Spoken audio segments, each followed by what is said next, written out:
question is, did November sales same pattern of having more sales than inventory that is available since July? Now, we're going to go over that. We're also going to talk about some mortgage trends. We're going to take a look at what to expect for December, and then as we push into the new year of 2021, of all things, right?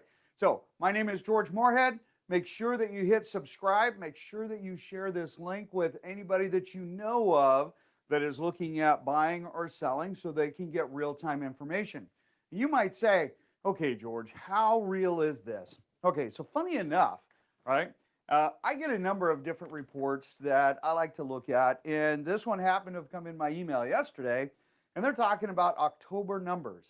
And so the benefit to this weekly update is that it gives you that opportunity to get real-time information so you can make the best business decision for you and your family. You don't need to worry about what's happening in October. You need to worry about what's happening right now. Where are we trending? What is the best time to jump in? When should I be pulling back? All of these things come into play in real time. And as an example, if you're looking at buying stock, are you going to pay attention to the ticker that's happening right now, or something that happened a month ago or more, right? So keep this in mind. It's free. There's no obligation. You get some great information. In fact, I'm going to have Marie post a Northwest market update that we do based on our real estate market here, so that you guys have a chance to take a look at some of the numbers and whatnot that is trending right now. All right, so let's get into this. First, because it's December 5th, which is really hard to believe, we're just going to talk about the year over year, and then we're going to talk about November of 2019 and November of 2020 and how those balanced out. Again, to give you guys perspective as to where we're at today. Now, year over year. So our inventory, number of homes available, is actually down only 34.7%. Well, that's pretty good because we had a pretty significant jump towards the end of November, December, as homes coming on market. As you can see, new on market's only down 2.8%. And let's see, last week's numbers, we were actually down what? 32.1%.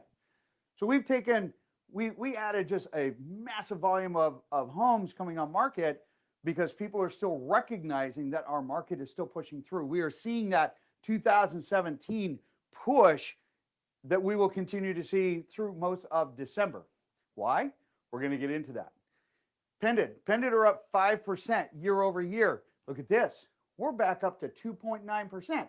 Now remember, a week ago, we'd actually dropped down. I think it was like 1.3. Is that right? Hang on a second. 1.4%. We'd actually dropped down. So now we're back up again. We're converging on 3% more homes sold year over year. And we've had 2 stay-at-homes and nothing in 2019. So I guess maybe staying at home is more of an advantage. Anyway, just kidding. All right, but November, we're going to pull perspective, okay? And November last year was a traditional market. We saw the traditional slowdown. We saw the traditional stuff, okay? Inventory down 51.5%. To be exact, this is kind of funny.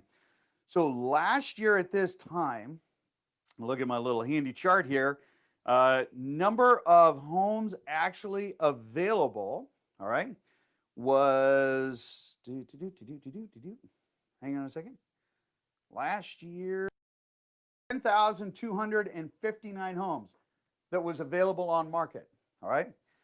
This year, available on market is 4,970, I think that's 9. The dark green is covering it. In fact, let me show you something here. This is a wow. Again, in my 27 years of practicing, I have never seen anything quite like this. This is new territory. It's absolutely exciting to watch. Okay, so this side, right? I'll hold this up so I can see it. The light green are the homes that are active. Okay, that's available inventory. The dark green here are the number of homes that sold. So when we come over and we look at November, because November is here and here, all right? So this is November of last year, and you can see we had a lot more inventory. Over here, you can see the dark green where we sold more homes than the light green homes available. Now, if we had not had the number of home sellers saying, hey, I'm coming on market, it would be catastrophic, absolutely catastrophic, because we are selling so many more homes. So July, August, September, October, and now November.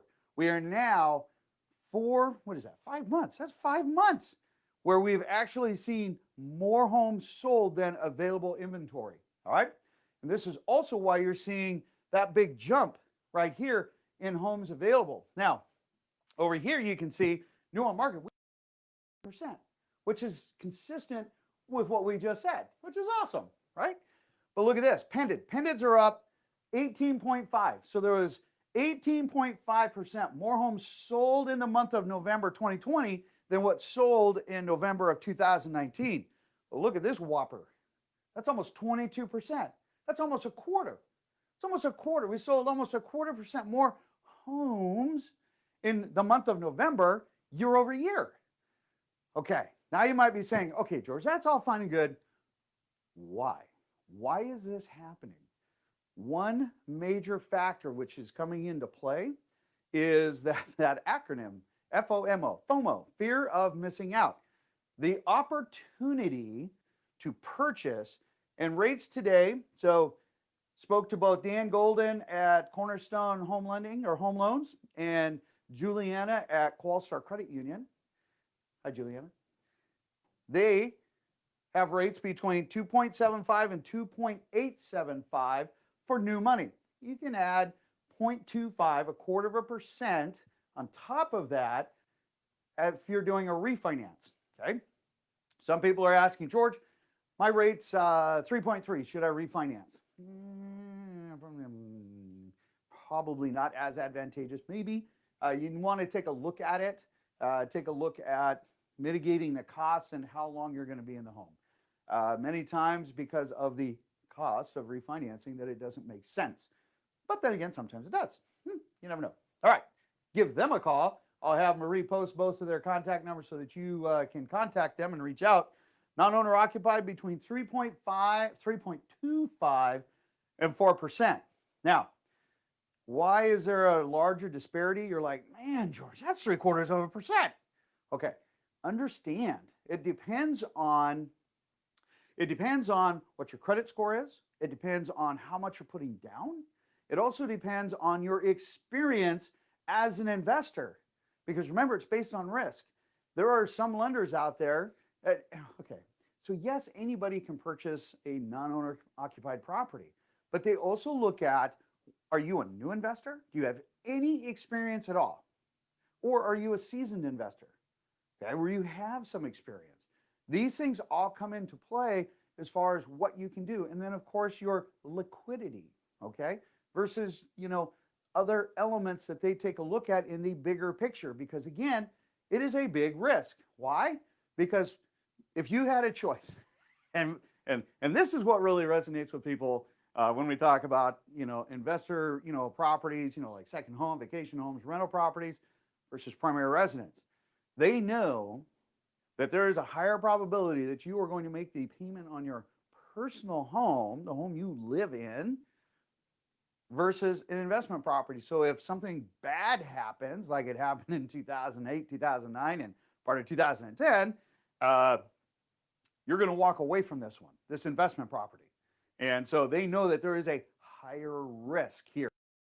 Make sure that your family's taken care of, and then let the bank take care of that one if they need to. So they understand that. So that's why there's a greater risk that they need to evaluate. We can go on more into that later if you want to. Post any questions that you want. Again, we respond back in about 30 minutes. Definitely faster than the October report. Anyway, and that just came to me. That cracks me up. All right, let's talk about what happened the last 7 days, because that is a big deal. So last week we were in the 500s, and here we're already up 879 for the last 7 days. 1,475 pending, 1,615 homes sold. So the dire rates of payment, new owners pending, as you know, buyer and seller agree, they have mutual acceptance, but we still have some contingencies to conclude. All right, that is totally fine. The volumes are heading in a more positive direction as far as new homes on market, which is going to be hugely advantageous to you. Now, when we talk about carrying this over into, 2021, I still have a hard time saying that, 2021. Basically, what we look at then is we're going to see, I'm predicting we're going to see a slower January. Even from going from 2017 to 2018, January was slower. People are recovering from, the Christmas holiday and New Year's and kind of getting their bearings, and then boom, mid-February, things started really bumping up again. We are predicting that same thing. When we talk about mortgage rates, even though the reports have been coming in, stocks are starting to rally really well. Actually, certain industries, they've been rallying really well, which again, money puts into them. And then the general economy is seeing some brighter numbers in the sense of, yes, they're talking about another stimulus plan. Gotta love that. But anyway, they're talking about that, and that gives the big investors, some of that confidence. Remember, it is not the feds who adjust residential mortgage rates, and you got to keep that in mind, because you need to watch the bonds, you need to watch your treasuries, your mortgage-backed securities, 10-year notes and whatnot. Those are the ones that actually drive mortgage rates. So if the bond rate still continues in a higher amount, interest rates still keep coming down. As investors start pulling out of bonds and the bond values start dropping, okay, or the mortgage-backed securities start dropping, interest rates are inverse of that. They start going up. Now, I do not foresee any massive shifts in Q1 and probably most of Q2. I think we're going to be seeing rates between 2.65, 2.75 to maybe just bouncing right around the threes, real low threes. I don't expect a massive difference there, because there's still going to be a lot of unknowns. There's still going to be a lot of people, wanting to hedge against any potential losses. So they're going to pull back. And then I think as things start to mellow out, some folks say, after the first 100 days of the new president, then they will talk about making some adjustments. That's all very dynamic. Like the stock market, interest rates do the same thing. All right. Okay. If you have any questions, make sure you post them. Oh, I had a call with a Shivam, and he said, George, what's wrong with discount brokers? You and I were talking, and you were concerned about what I was being told. Okay. All right. I like all real estate agents for the most part. I think that, as an industry, we do a fabulous job. I even like discount brokers. And to answer your question more in detail, okay, here's the thing. There's three things that I know that are going to happen when I get to engage with a discount broker. The first one is, I know my client is going to get better prices and terms. Okay. And you might say, why? Well, because a discount broker does not have the skill sets, nor do they have the time to dedicate to make sure that that their client gets the best terms, whether it's a buyer or seller, it doesn't matter. They need to get a property under contract and get it closed, and if not, they need to move on, because they do not have the time to dedicate to it. They have to turn so much volume, and so their goal is client, contract, close. And if something happens in between, they're banking on the 60% of the transactions that have no issues, that just go from beginning to end, no issues, okay? The second thing is, I know for a fact that my work just increased by 60%, because we need to make sure that we are forecasting and making sure that we're problem solving in the future for these other agents, okay? Because again, client, contract, close. That is their skill set. The third thing that I know is going to happen is that we are going to be able to basically show our clients clearly the value that we bring in money saved. So the perception of people that use a discount broker, that they get an initial perception that they are going to, I don't know, save money, is pretty much a misconception. That's probably the best way to put it, because buying the wrong home will cost you $30,000 to $50,000. And if you want to challenge me on that, fire me an email and I'll send you my spreadsheet of 5 people that bought a home and in 6 months realized it was the wrong home and what it cost them to sell. And it's between $30,000 and $50,000.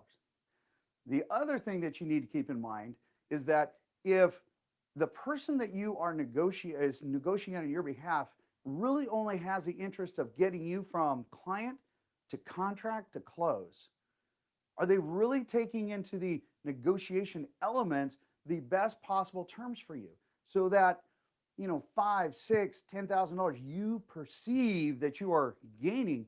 You're not. It's actually costing you probably 2 times that. But hey, that's the difference. I love going up with, and when I see a discount broker, I smile. Yes, it's more work, but I know for a fact that my clients are going to win. I know for a fact. I have many discount brokers that are friends of mine, and yes, we do have a funny little chat because they do not want to spend the time to make sure that their client is best taken care of, because they don't have the time, they do not have the skill sets to compete with us. And that's okay. I'm not trying to be pompous. I'm not saying I'm the greatest thing since sliced bread and spandex. I'm not saying that at all. What I'm saying is there is a difference. Just like there's a difference with doctors, there's a difference with attorneys, there's a difference with dentists. It's the reason why there's different price structures for every one of them. And understand, not all agents are created equal. That is my answer to you. So with that, you guys have an absolutely beautiful day. It is sunny, it is gorgeous, and I will see you guys in the next video. Remember to subscribe. This is free information. Ask any questions that you want. Marie will post these for you. And in the meantime, you guys have a great December 5th. Take care.